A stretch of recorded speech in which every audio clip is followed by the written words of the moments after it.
할렐루야. 오늘 하루도 우리 주님께서 통치하십니다. 삶의 모든 영역에 하나님의 빛으로 비춰주실 것이고 어둠의 모든 사슬들이 끊어질 것이고 생명이 충만하게 임할 것입니다.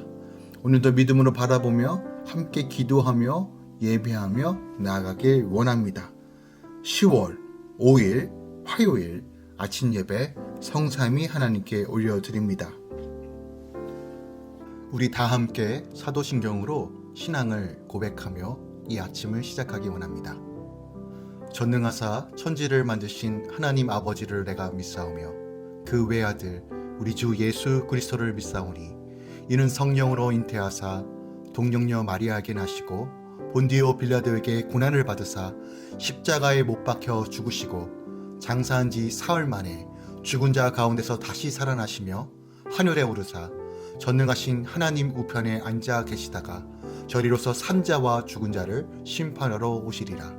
성령을 믿사오며 거룩한 공예와 성도가 서로 교통하는 것과 죄를 사하여 주신 것과 몸이 다시 사는 것과 영원히 사는 것을 믿사옵나이다.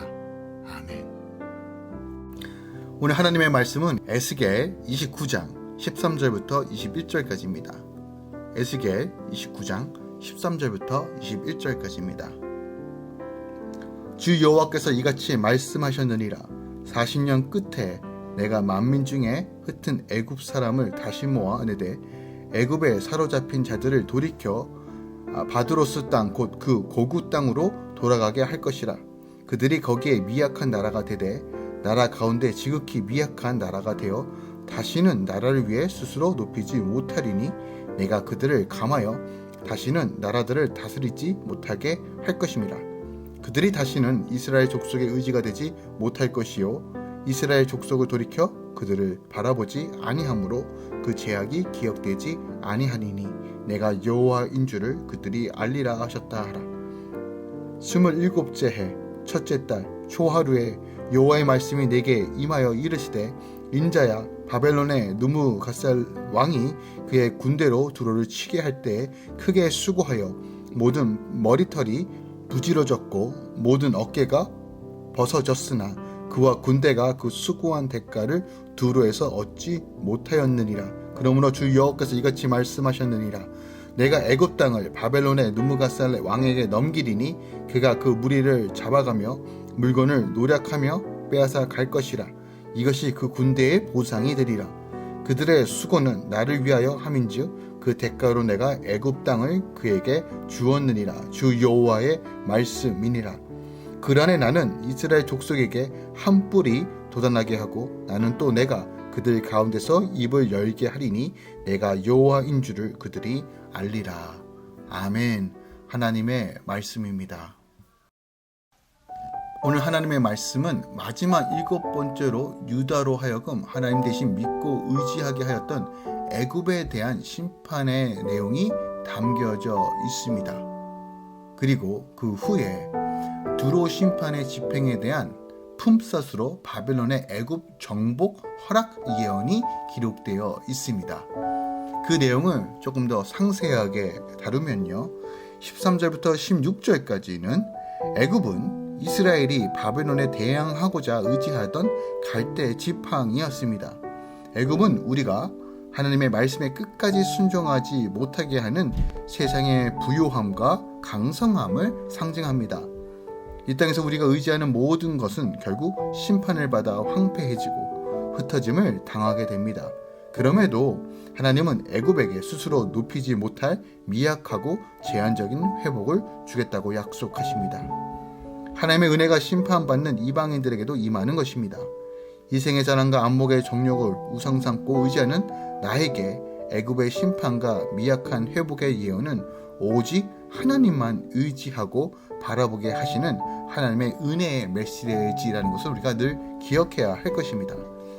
17절부터 20절까지는 열째 해에 에스겔에게 임한 애굽을 향한 심판의 말씀이 17년 뒤인 27째 해 구체적인 말씀으로 임하게 됩니다. 그런데 이 17년 중 13년간 바벨론의 두로 정벌이 있었습니다. 바벨론은 난공불락의 요새인 두로 정벌로 머리털이 다 빠질 듯이 수고했지만 그에 합당한 대가를 얻지 못했습니다. 이런 바벨론에게 하나님은 애굽의 전리품으로 보상하겠다고 하십니다. 그리고 두로와 애굽을 노략하고 예루살렘을 멸망시킨 느부갓셀 왕과 그 군대의 수고가 하나님을 위한 수고라고 하십니다. 현재 나를 괴롭히는 사람이 있습니까? 그것이 가족입니까? 동료입니까? 친구입니까? 내가 의지하는 것들을 짓밟고 노력하는 바벨론 같은 그 사람이 하나님을 위해 나를 훈련시키고 바로 세우기 위해 수고하고 있다는 사실을 우린 기억해야 할 것입니다. 21절입니다. 21절은 일종의 삽입기사입니다. 하나님은 이스라엘이 의지하던 애굽이 바벨론의 손에 넘어가는 날에 이스라엘에게 한 뿔이 돋아나리라 라고 하십니다. 성경에서 뿔은 힘과 권세를 상징합니다. 예루살렘은 망하고 나라가 없어졌지만 하나님은 이스라엘 백성이 세상에서 의지하던 것들이 모두 사라지게 하신 후에야 그들에게 힘을 주시고 구원을 베푸시리라고 약속하십니다. 그리고 그때 선지자의 말이 힘을 얻어 마침내 주가 여호와인 줄 알게 되리라 라고 하십니다. 내가 의지하던 육신의 정욕과 안목의 정욕과 이생의 자랑이 모두 망하여 사라질 때 구원의 뿌리신 예수 그리스도만이 내 삶의 자랑으로 우뚝 서게 된다는 것이죠. 바로 그때 나에게 말씀을 들려 하나님의 뜻을 깨닫게 되는 것입니다.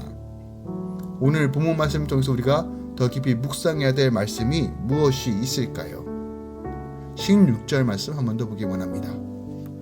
그들이 다시는 이스라엘 족속의 의지가 되지 못할 것이요 이스라엘 족속은 돌이켜 그들을 바라보지 아니하므로 그 죄악이 기억되지 아니하리라. 내가 여호와인 줄 그들이 알리라 하셨다 하라. 아멘. 오늘 16절을 살펴보면 그들이 애굽을 따랐던 과거의 일이 잘못된 줄 알아 다시는 의지하지 아니할 것이다 라는 말이에요.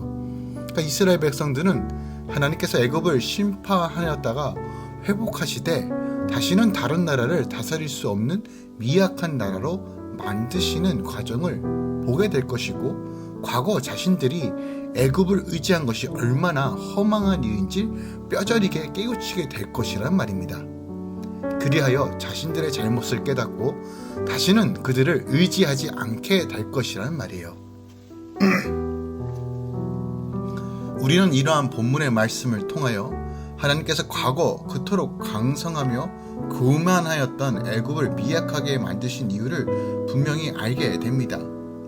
여기에는 물론 앞서 지적한 그들의 여러 가지 범죄에 대한 공의의 심판이라는 의미도 내포되어 있지만 그보다 더 본질적인 이유는 바로 당신의 백성인 이스라엘로 하여금 이런 애굽의 몰락을 통해 바른 신앙의 터 위에 굳게 세우고자 하심인 것입니다. 즉 하나님께서는 당신의 백성으로 하여금 다시는 당신 대신에 애굽을 의지하는 죄를 범하지 않도록 하기 위하여 그들을 그처럼 미약하게 만드신 것입니다. 이처럼 하나님께서는 자기 백성을 위해 그들의 영적으로 바로 세우는 일을 위해 세상 역사를 주관하시며 섭리하시는 분입니다. 기억합시다. 우리를 성장시키고 우리를 온전하시게 하기 위하여 세상 역사를 주관하시는 분이 바로 우리 아버지 하나님입니다. 이를 통해 우리가 확인해 볼 수 있는 것은 하나님께서 그의 백성들, 성도와 교회를 향한 사랑과 관심이 얼마나 큰지를 우리가 확인해 볼 수 있습니다. 하나님께서는 당신의 백성을 위해 늘 시시때때로 밤낮 가리지 않고 일하시고 계십니다. 나라들을 일으키시고 무너뜨리시기도 하시며 부하게도 하시고 가난하게도 하시며 강성하게도 하시며 약하게도 하시는 이 모든 일의 근거에는 바로 당신의 백성을 위하여 그들의 영적인 성장을 이루시기 위한 하나님의 뜻이 담겨져 있다는 것이에요.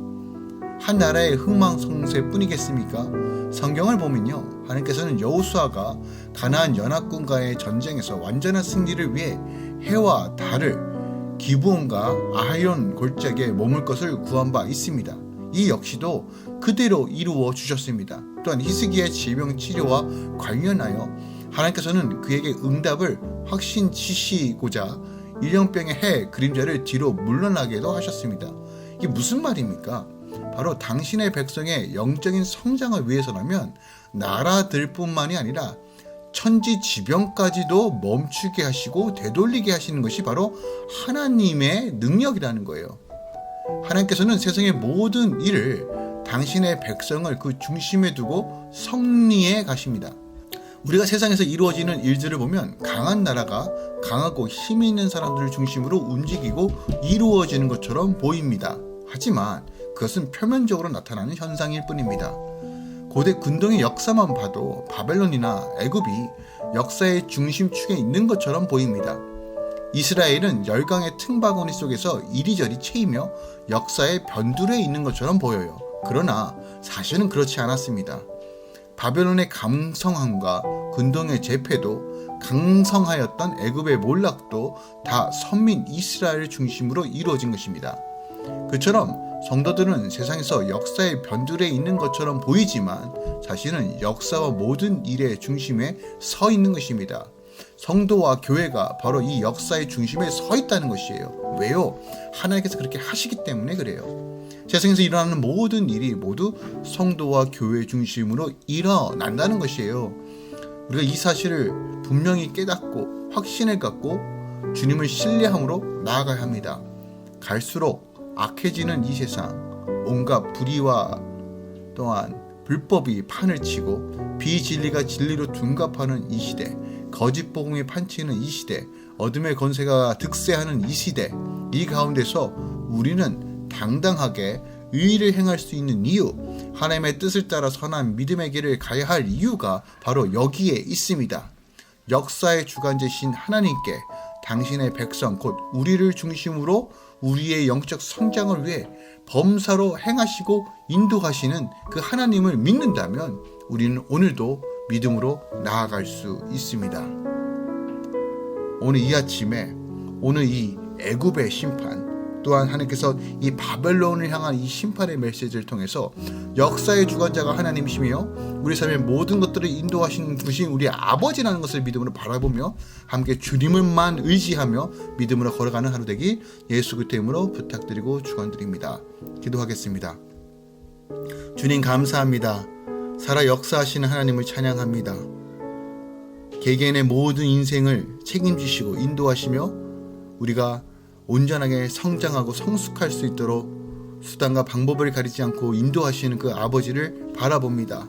현실에 하나님 낙담하고 포기하고 좌절하는 것이 아니라 타협하는 삶이 아니라 묵묵하게 주님의 말씀에 순종하여 주님을 의지하며 나아갑니다. 우리의 간절한 소망은 오직 주님과 함께하는 것이며 주의 나라를 위해 온전히 나아가는 삶입니다. 우리에게 믿음을 더하여 주시고 하나님의 불을 더하여 주시고 하나님의 능력과 생명으로 충만하게 채워주셔서 온전히 주를 믿는 믿음으로 승리하는 삶 살게 하여 주시옵소서. 이제는 우리 주 예수 그리스도의 은혜와 우리 하나님 아버지의 놀라우신 사랑과 성령님의 내주셨던 충만 역사하심이 오늘도 역사의 주관되신 하나님을 바라보며 신뢰하며 의지하며 말씀에 순종함으로 나아가는 모든 주의 성도들의 삶 가운데 이제부터 영원까지 함께 있을지어다. 아멘.